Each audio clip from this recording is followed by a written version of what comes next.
Hey, what's up, gentlemen and ladies? Happy Valentine's Day, you guys! So originally today I was actually going to be making a video recapping all of the Dissidia news from the recent live stream, but ultimately I decided not to, firstly because I knew that my friend Wes would murder me if I did another Dissidia video without him, because he's been wanting to be in one for quite a while at this point, and also because I actually watched the live stream and, I mean, yeah, there sure was that one Sephiroth skin. And the new stage, and well, that was about it.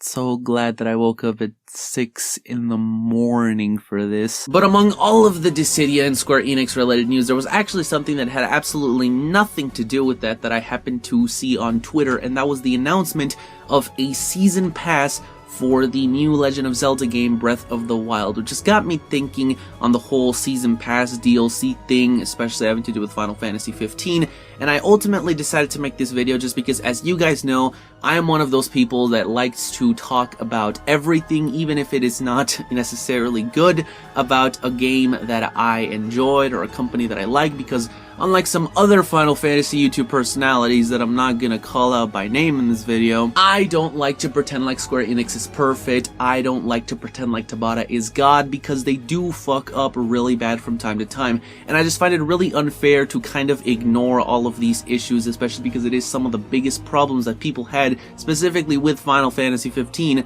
and they are worth talking about. I'm not really sure how long this video is gonna be, or if it's gonna make like too much sense, I guess, but I'll try my best. I'm sorry, guys. Now, I know what you guys are gonna say in the comments. Dean, like, they need to make all this DLC, they need to make all this different stuff, because Final Fantasy 15 versus 13 versus Super Ultra Dissidia Crisis Rhythm Core was in development for 10 years. And while that would be a fair assessment to make, Final Fantasy 15 actually broke even day one, which means that all of the development costs and all the money that they put into developing the game was won back the first day that it went on sale. Now, of course, Square Enix would have no way of possibly predicting that. I mean, they sure hoped that this game would be, you know, that one that would finally beat Final Fantasy VII, which I'm pretty sure still has not happened, but, you know, it got close. I'm pretty sure it is the second best-selling Square Enix game, if I'm not mistaken.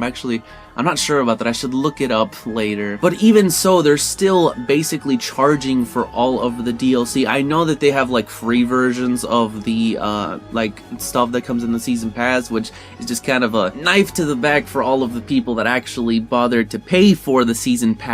But, you know, it's whatever, right, Tabata? I mean, we can forgive you. You can do no wrong. And not only that, but most of the actual DLC was not even complete by the time that the game came out. Like, as of today, there are still people that have been working on Final Fantasy 15 for years that are still working on the game despite the fact that it already came out. Like, that's just gotta be kinda sad, you know? You've been working on the same goddamn game for literally a decade and you're still not out of it. There is literally, picture this, there is literally some people that were fresh out of Kingdom Hearts 2, went straight to working on Versus 13, and are still there to this day. That's gotta be the most depressing job in the world. Yet there they go. We're still getting new trailers every couple weeks for Final Fantasy 15 updates and DLC and all this kind of stuff. Now, the first thing that actually got me thinking about all of this is the fact that there was a Final Fantasy 15 survey recently, which you guys should really go fill out if you have not already, just because,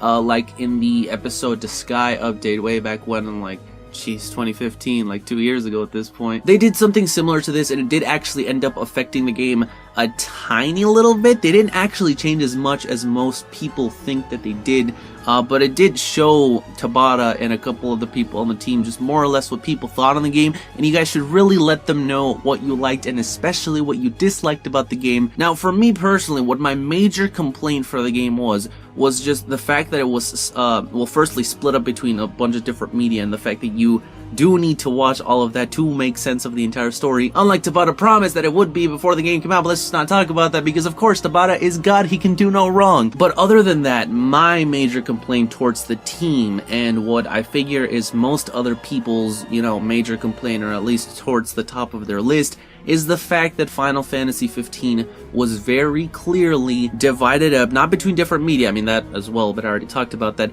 but also to be sold separately through DLC. Now you can sit there and tell me that, oh, it's not important to find out when, spoilers, Ignis goes blind, or what happens when Prompto gets knocked off the train, or when Gladio leaves and just does whatever in the middle of the frickin' game, because why not, right? Like, you guys remember the old Final Fantasy thing that they've been doing from, like, I don't even know, FF6? I haven't played any of the games before FF6, but I know for sure that they at least do it in 6, so I'm gonna say that it started in 6, where the party just kind of like splits up, and then you guys all do like different stuff going on at the same time, and then at the very end you all come back together. Well, Final Fantasy 15 does that too, except this time they were like, how about you pay us $20 to play all of those other episodes, huh? How does that sound? Now, if this was anybody else, I would call that stingy and scummy, but of course, this is Tabata. He is God. He can do no wrong. This is not a Kingdom Hearts back cover situation where the stuff in it doesn't actually matter. This is actually important character development, which, by the way, Nomura also recently said in an interview that the Master of Masters will not be coming back in Kingdom Hearts 3, so that's just more evidence that Unchained is irrelevant in your face. I fucking called it like a year ago.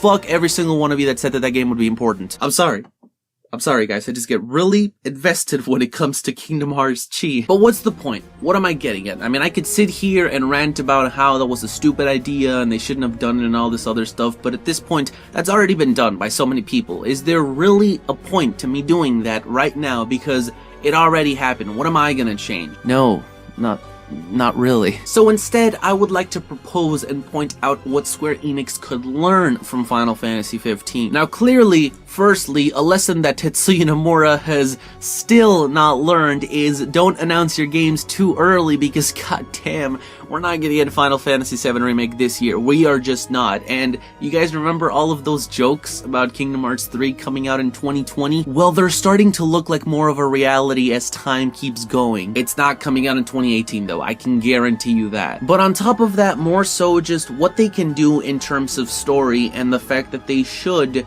have completed games be completed games. Like, Final Fantasy 15 is basically the first time that they ever even attempt something like this, having this whole series of multimedia related things to this product before it even comes out. Like, yes, Final Fantasy 7 has like 3 spin-off games, and it has a mobile game, and it has a movie, and it has an anime, and it has all this other kind of stuff, but you could still play Final Fantasy 7, ignore everything else, and while yes, it does add some character development, it does add some, stuff about the lore and all of this, you can play the game and still understand it and still get the story and still appreciate it for what it is just fine. Even games with direct sequels like Final Fantasy 13 or Final Fantasy 10, I can play both of those 2 games and be perfectly satisfied at the ending. Now 13-2 is a different story, don't even get me started on that. Oh, to be continued, Square.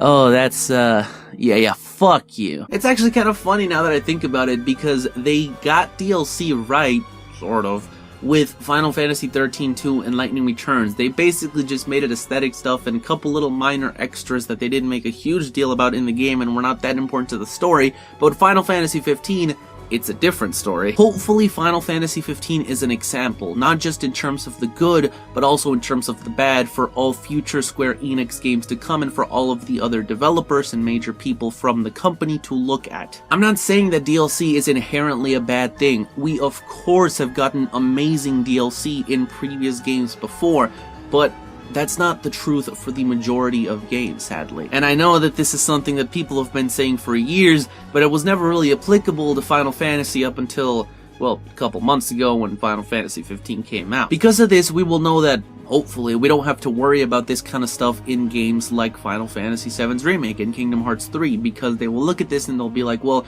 that was one of people's major complaints when it comes to the game. Because at this point, if we put that in the survey, what is that gonna change really? They're not gonna make all of the DLC free, because again, they would be stabbing the back of those who bought the Season Pass even more than they already did, which I didn't even think was possible. So all they can really do is carry out with Final Fantasy 15 as planned and not repeat this in future games. Which, by the way, speaking about the Final Fantasy 15 survey, there's a question that asks you where you get most of your like Final Fantasy 15 information and all that stuff from. I'm just saying, guys, if you want to show Square Enix that you appreciate my videos, go ahead and put YouTube as #1. I'm just saying. I'd really appreciate that, guys. It'd be cool if Tabata could watch my videos. Oh shit, I've been talking nothing but crap about him this entire video. Never mind, Tabata, don't watch this. But in all seriousness, while I do love getting new content for old games that we can enjoy after it already came out, it is kind of a shame when stuff like this is sort of abused and we feel like we are getting taken advantage of because we're paying for all of this stuff that realistically should have been in the game to begin with. Now, like I mentioned at the beginning of the video, I know that I am not the first person to talk about this, but I just felt like I still should talk about it because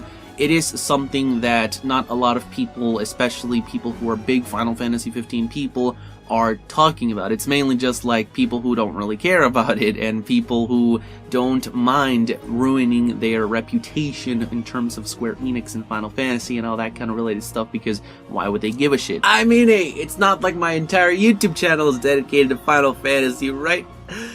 But seriously, Square, Final Fantasy 15 did a lot right, but it also did a lot wrong, and it would be stupid of you guys to not make an example out of this game. We'll see if they do end up doing this in the future, but I guess let me know what you guys think about all of this in the comments. Either way though, that is all that I have for you guys today. I hope that you guys enjoyed. If you did, be sure to blitz that like button, subscribe, and as always, stay tuned for all things Final Fantasy.